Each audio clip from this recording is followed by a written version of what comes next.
ساڵی تازەیە نەورۆزە هاتەوە جەژنێکی کۆنی کوردە بەخۆشی و بەهاتەوە جەژنێکی کۆنی کوردە بەخۆشی و بەهاتەوە چەند ساڵ گوڵی هیوای ئێمە پێبەست بوو تاک و پار چەند ساڵ گوڵی هیوای ئێمە پێبەست بوو تاک و پار هەر خێنی لاوەکان بوو گوڵی ئاڵینە و بەهار هەر خێنی لاوەکان بوو گوڵی ئاڵینە و بەهار ئەم ڕۆژی ساڵی تازەیە نەورۆزە هاتەوە جەژنێکی کۆنی کوردە بەخۆشی و بەهاتەوە جەژنێکی کۆنی کوردە بەخۆشی و بەهاتەوە ئەو ڕەنگە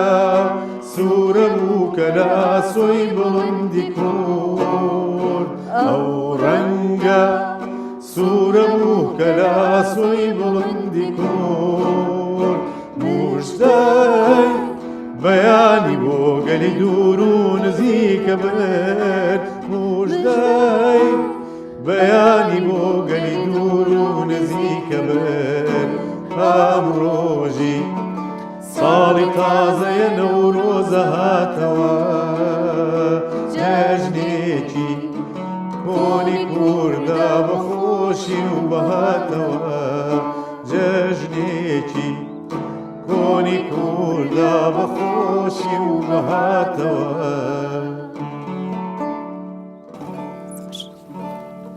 خۆشەویستانی قەلەندەرخانە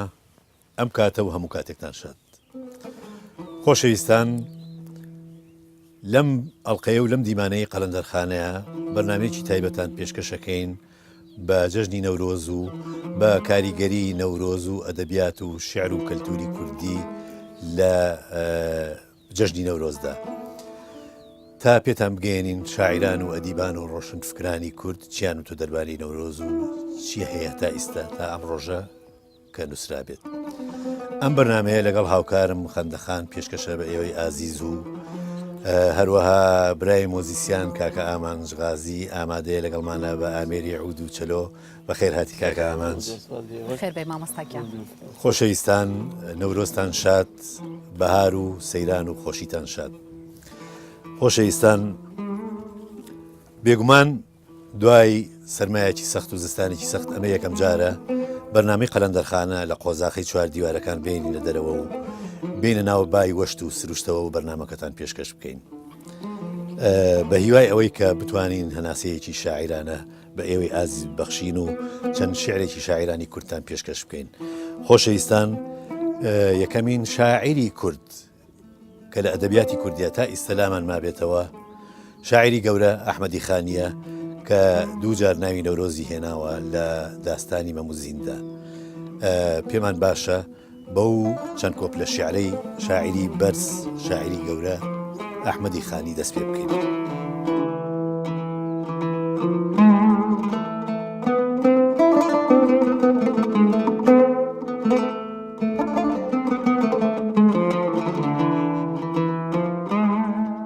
دەورا فەلەکێ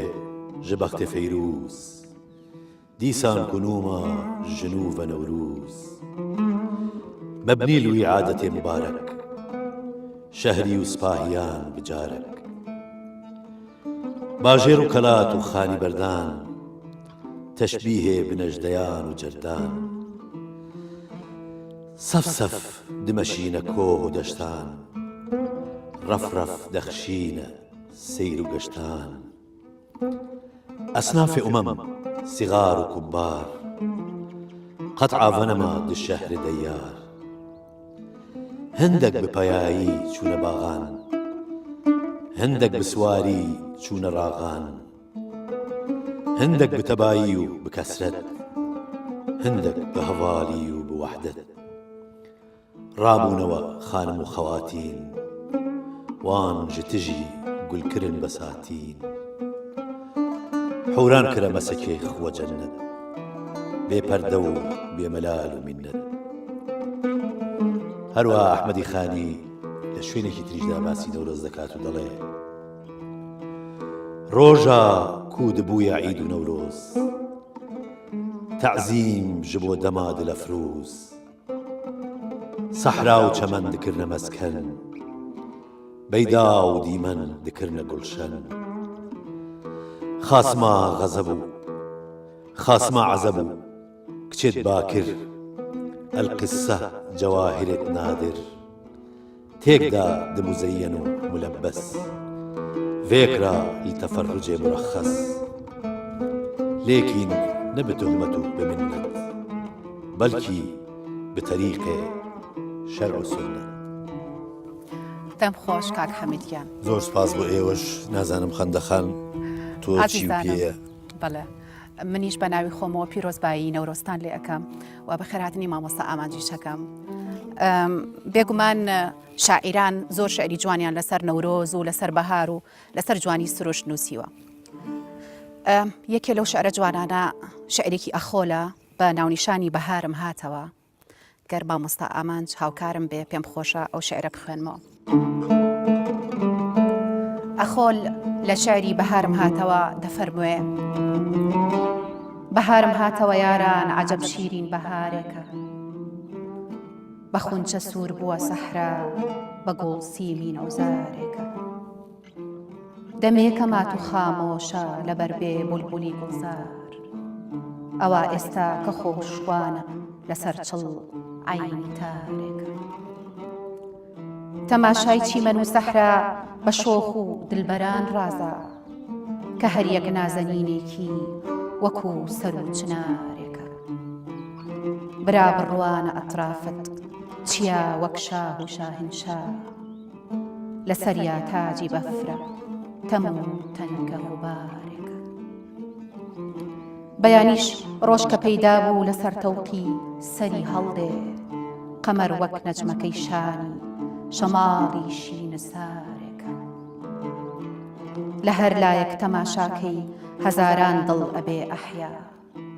لە بن هەر سەوزەکیایەکدا میسالی حەوز و فوارێکە شنەی بادێ نەسیمی دێ ئەڵێ ئەی ئەحمەدی دەروێش لە خەو هەڵسە تەماشاکە کە یارت گوڵ عوزارێکە.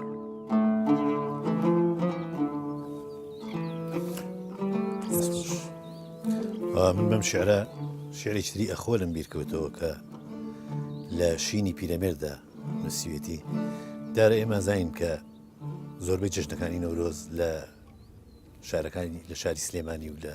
چواردەوری شاری سلێمانی پیرەمێردی شاعیر هەستاوە بە گێڕانی ئەو جەژنانە. لەو شعرەدا ئەخۆ دەڵێ هەر لە گردی یاری یارەت مەڵبەنی جوانی و بەهار باقیە و باقی ئەبێ نەورۆزی تۆ سەیرانی تۆ زۆر لە مێژە چاوەڕێتە گیانی پاشی مەولەوی بۆت بەرۆژ بوو ئاهوناڵەی پیرەکەی پیرانی تۆ تا هەزاران ساڵی تر ئەو عەشقە پاکەی زین و مەم ڕووپەڕەی ڕەنگینەکە تاریخی کوردستانی تۆ. چەند جوانە دەستە خۆش بێ. جا من ئێستا ئەوەی لە خەیاڵمایە کاک ئامانج دیلان ساڵی 1950 ئەم سرودەی بۆ نەورۆز وتووە سرودی کوردستان بەهەشتی زەمین. ئەم سرودە زۆر لە مێژیشە تۆمار کراوە ماوەتەوە. پێم وایە بە دەنگی مامۆستا جەلال عەزیز تۆمار کراوە. کوردستان بەهەشتی زەمین جێی تێکۆشان و ڕاپەڕین کوردستان بەهەشتی زەمین جێی تێکۆشان و ڕاپەڕین مەڵبەندی کاوەی قارەمان کوردستان کوردستان ئەینەتەوەی کوردی دلێر ڕۆڵەی نەبەرد و بێچوەشێت هەستە هەستان دەرمانە بۆ دەردوازاری جەستەی تۆ دەردوازاری جەستەی تۆ کوردستان کوردستان وان وانەورۆزە جەژنی گەلە ئاسۆ ڕازاوەی دەمکەلە وانەورۆزە جەژنی گەلە ئاسۆ ڕازاوەی دەمکەلە بانەورۆز و بەهاری کورد پێگەێنین بەدەست و برد پێگەێنین بەدەست و برد کوردستان کوردستان دەست خۆش کاگەڵێت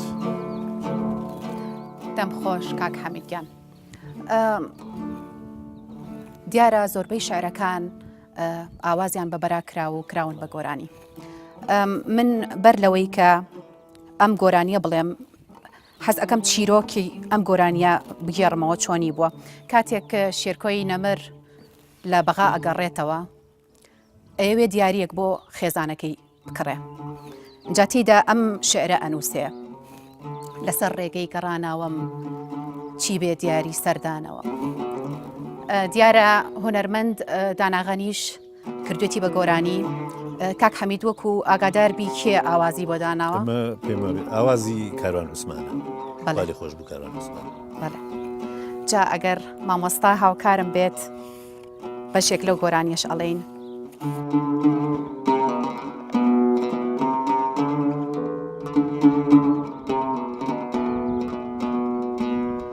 لەسەر ڕێگەی گەڕاناوم چی بێ دیاری سەرداناوم لەسەر ڕێگەی گەڕاناوم چی بێ دیاری سەرداناوم بۆ نەورۆزی ئەم بەهارە چی پەسەندی یادگارە بۆ نەورۆزی ئەم بەهارە چی پەسەندی یادگارە ئەو گوڵە ئەستێرەی سنگە لە دووراوە چاودە ئەگرێ ئەو گوڵە ئەستێرەی سنگە لە دووراوە چاودە ئەگرێ دڵێ چیتر کە درەنگە خاوەنەکەم هەڵەمەگیری دڵێ چیتر کە درەنگە خاوەنەکەم هەڵەمەگیری ئەو بلوان کایە پێماڵێ بۆ گردنی گەلێ جوانم ئەو بلوان کایە پێماڵێ بۆ گردنی گەلێ جوانم زۆر دەمێکە چاوەڕوانی دەست و دڵی دڵدارانم زۆر دەمێکە چاوەڕوانی دەست و دڵی دڵدارانم دەم و دەستان خۆش دەستی ئەوش خۆش پێم وایە بگەڕێینەوە بۆ شاعیرانی کلاسیک کە چیان وتووە ئەمە شعرێکی شاعری گەورە وەفاییە کە بۆ نەورۆز وتراوە پێم وایە یەکێکە لە شێعرە هەرە جوانەکان ئەگەر کاک ئامانج لەگەڵ ما بێت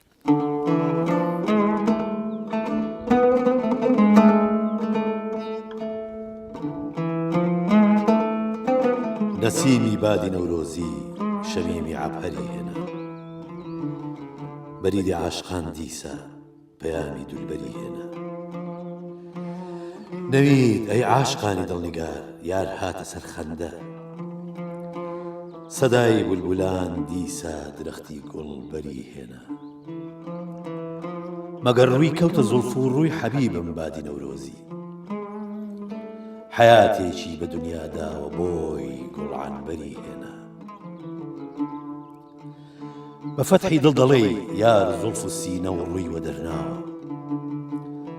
لە نەسرین و گوڵ و سنبول بەهار هات شەکەری هێنا دەڵێ چاوی منە هەوری بەهاری دەم بەدەم دەگری دەڵێ ئاهی منە بەرقی درەخشان ئاوری هێنا هەوا چوو پڕ بە دامانی دەرودەشتان گوڵی کێشە سەبا هات پڕ بە جێبی کۆهساران عنبەری هێنا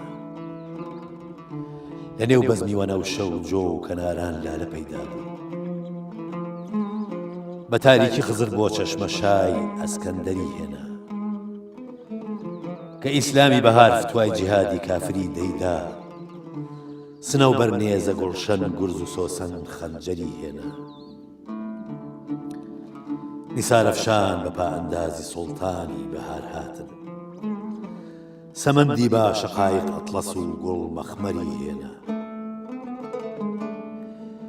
لە شاییدارە گوڵ مەسنەدشین بوو هاتە پشکوتن چەمەن تەختی زومەڕودە تلی یاقوت ئەفسەری هێنا لە بەزمی نێرگز و نەسرین بە دەفعی چاوەزاری گوڵ وەنەوشە دەستە دەستە عود و لالە مەجمەری هێنا لە مەیخانەی چەمەن بەزم و تەرەبیان گرت قەدەح نۆشان شەقایق با دەزەن بەق شیشە نێرگز ساغەری هێنا لە چەهچەی ساز و نەغمەی عەندەلیبان سوود هەموو دنیا سەدای تارزەن ئاوازی خۆشخوان ئاوری هێنا حکایەتی غەریبەی پێ بولبول جوملە خۆ کردی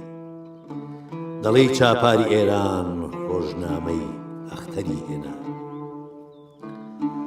بە شەوقی ڕووی لالە و گوڵە باغاندا چراخانە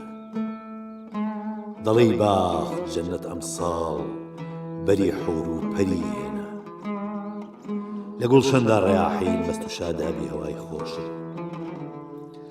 دەڵێ ڕیزوانە بۆ ئەهلی بەهەشتی کەوسەری هێنا شکۆفە و گۆڵ بەعیشوە و خەندە ئارامی دەرونیاندا بەهار بۆ خەستەخانی خۆی چ شیر و شەکەری هێنا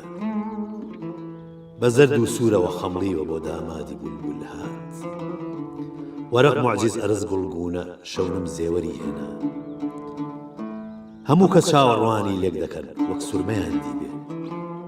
مەگەر بای سەبا خاچی گوزاری دولبەری هێنا چ دولبەر ئافتابی مەهڕویان و شەکەر لێوان کە خەندێکی لە سەحرا گوڵ لە دەریا گەوهەری هێنا بەبێ شاباشی سەر بە قسەی وەفایی گوڵ چرا نابێ کە بولبول هەر زمانی هەندە پەروانەش سەری هێنا دەم خۆش کاک حەمیدگیان دەست و پەنجەی تۆش خۆش کاک ئامانجگیان کاک حەمیدگیان یەکێک لەو سرودە جوانانەی کە مامۆستا عین شەونم نووسیویەتی و خۆشی ئاوازی بۆ داناوە و دوجاریش هەنێک لە گۆرانی بێژەکانی شووتویانەتەوە بۆ نمونە ڕەفیق چالاک ئیبراهیمی خەیات وابزانم کاک ناسڕیش وتوێتیەوە بەڵێ و هەنێکیان بە ئاوازی جیاواز وتویانەتەوە بەڵێ بەڵام یەکەم کەس خۆی مامۆستا عین شەونم شێعرەکەی نووسیوە خۆشی وتوێتی بەڵێ خۆشی ئاوازی بۆ داناوە بەڵێ جا پێمان خۆشە بێ ئەگەر بەشێک لەو سرودەش پێشکەش بکەین ئامانج دەست و چاوی مامۆستا خۆش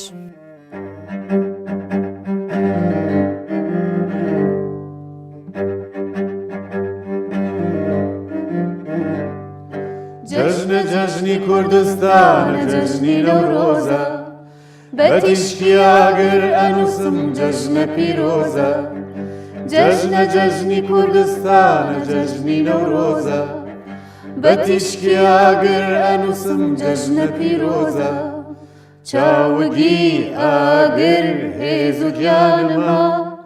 باوەڕی بەرزی کوردستانمە چاوگی ئاگر هێز و گیانمە باوەڕی بەرزی کوردستانمە سەیریکەن سەیریکەن سەیریکەن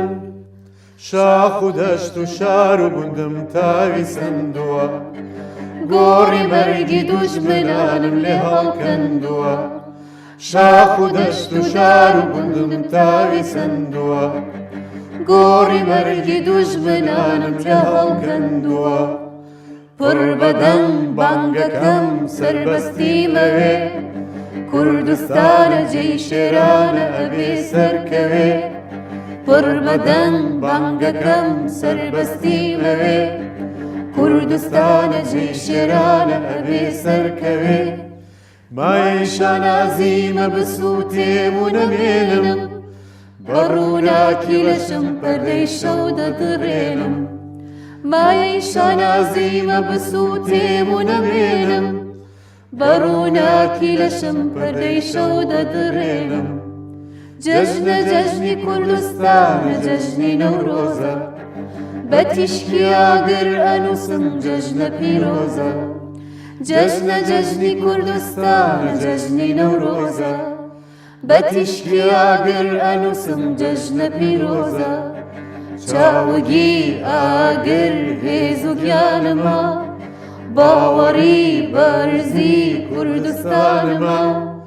چاوگی ئاگر هێز و گیانمە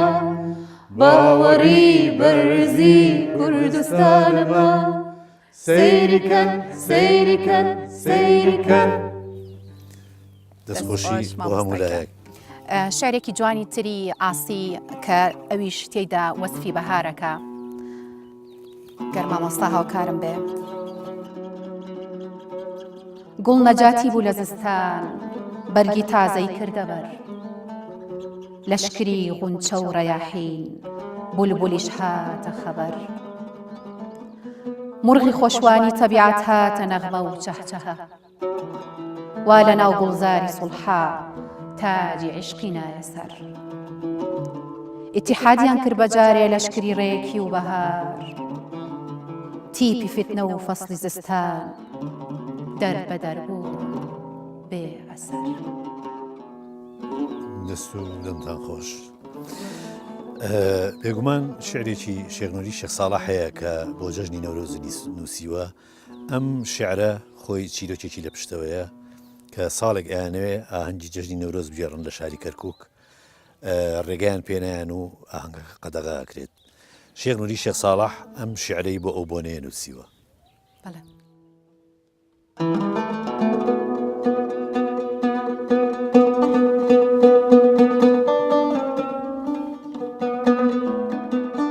ئاگری نەورۆز بە شاپڵیتە و پەڕۆ ناکرێتەوە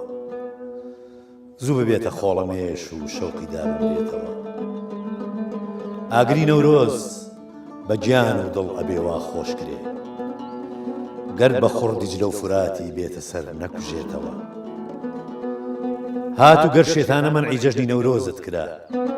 لازمە گیانت بە مەردی بخەیتە ژێر پێتەوە. دەست و پێ ئێسکی شکاو چیلکە و چەوێڵی چاوگە بێ لاشە هەر وەک داری زەنگەقڵی شەکۆ بکرێتەوە. خوێنی لاوان نەوت و بەنزین بێت و بڕژێتە سەری کەڵپەیەکی وا بسێنێ شەوقی دانەمرێتەوە. پیاو بزیڕێنێ وەکو شێری ژیان هەڵمەت بەرێ ژن بە دەوری ئاگرا بگری و بلاوێنێتەوە. بەو زوبانی حاڵە خۆشە ئەم نزایەت بۆ ئەکا ڕەبی ئەم ڕۆژە هەموو ساڵێ بەخۆشی بێتەوە. دەستان خۆش بێ. سوپاس بۆ تۆ. پێم وایە گۆرانیەکی خۆشت ئامادەکردم و گۆرانیەکی هونەرمەند ئەیە زاخۆلی بوو. بەڵێ گۆرانیەکە شاری عەبدولعەزیز سلێمانە ئاوازەکەشی هونەرمەندی خوا لە خۆش بوو خۆیەتی. بەڵێ دیارە من داوای لێبوردنەکەم ئەگەر کەم و کڕی هەبێت پێم خۆشە ئەگەر مامۆستا هاوکارم بێ ئەو گۆرانیەش بڵێین.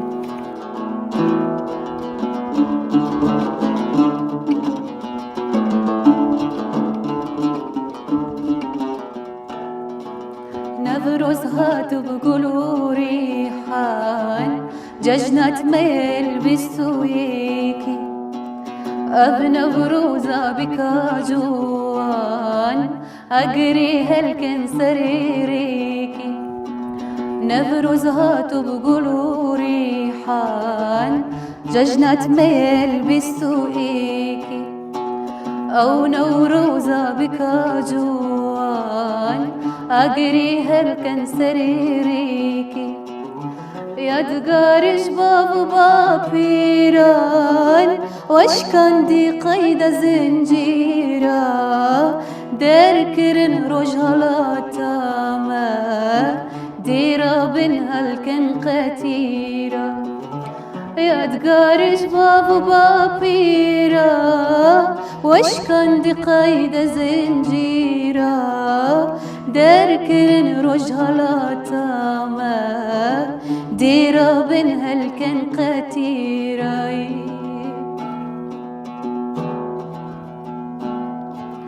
نفرز هاتوا بقولوا ريحان ججنة ميل بالسوقيكي أبنى بروزة بكاجوان أقري هلكن سريريكي دەست و دەمی هەرگولا خۆش زۆر سپاس دەستی مامۆستاش خۆش. بێگومان شتێکی چوارینەیەکی شێخ سەلامی شاعیر هەیە ئەڵێ جەژنی نەورۆزتان یاخوا پیرۆز بێ شەوتان هەر ڕۆژ و ڕۆژتان نەورۆز بێ هەر ئەم ڕۆژە بوو کاوەی کوردی گورد مێشکی زوحاکی بەچە کوشت ورد کرد. دەست خۆش کاک حەمیدگیان، زۆر دەست خۆش سپاس. مامۆستاگیان. نەورۆز و خاکی کوردستان بەهار و گوڵی نەورۆز هەنگامی دیداری دڵداران لەگەڵ ژیانەوەی سروشدا ئەڵقەکانی پەیوەندی ئادەمی زادانی کۆمەڵ بە یەکتریەوە دەبەستێتەوە. دڵدار و دولبەر، عاشق و معشوق، کوڕ و کیژ یەکتری دەدۆزنەوە. ئەو گیانە پاکانەی لە خەوندا بە یەکتری نەگەیشتون لە نەورۆزی بەهاردا لەسەر زەوی حەقیقەت بە یەکتری دەگەن. دەست خۆش خەندەخان دیارم چەند دێڕە لە مێژووی ئەدەبی کوردیە دەست و قەڵەمی پرۆفیسۆر مارۆ خەزنەدارە. خۆشەویستانی قەلەندەرخانە هەرچەندێ باسی نەورۆز بکەین لە ئەدەبیاتی کوردیا و لای شاعیرانی کورد و لای شۆڕژێڕانی کورد دیارە ناتوانین مافێکی تەواوی پێبین چونکە گەلێ زیاتر لەمانە وتراوە کە ئێمە باسمان کردووە بەڵام ئێمە نەمانتوانی لەمە زیاترتان پێشکەش بکەین. خۆشەویستان سوپاس بۆ بەردەوامیتان لەگەڵ بەرنامەی قەلەندەرخانە، سوپاس بۆ هاوکارم خەندەخان، سوپاس بۆ تۆش کاک حەمیدگیان، مامۆستای ئەزیز مامۆستای خۆشەویست کاکە ئامانج دەست و پەنجەی بە مامۆستاش ئامێری خۆش عود و بێت. چەلۆ بەشدار بوو لەگەڵمانە. خۆشەویستان ئێستاش کۆتایی بە بەرنامەکەمان هێنین بە گۆرانیەکی جوانی مامۆستای خوالی خۆش بوو مامۆستا شەماڵ سائب ئەویش گۆرانی ئازیز بەهارێ فەرموو.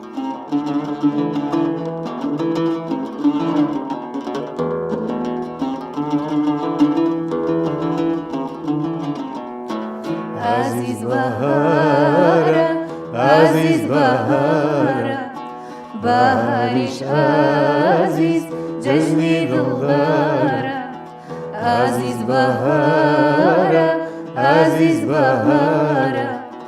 بهارش عزيز ججني دلدارة دستكت بينا بابروي بولو أو باخو نزارة دستكت بينا بابروي بولو أو باخو نزارة بولو أو باخو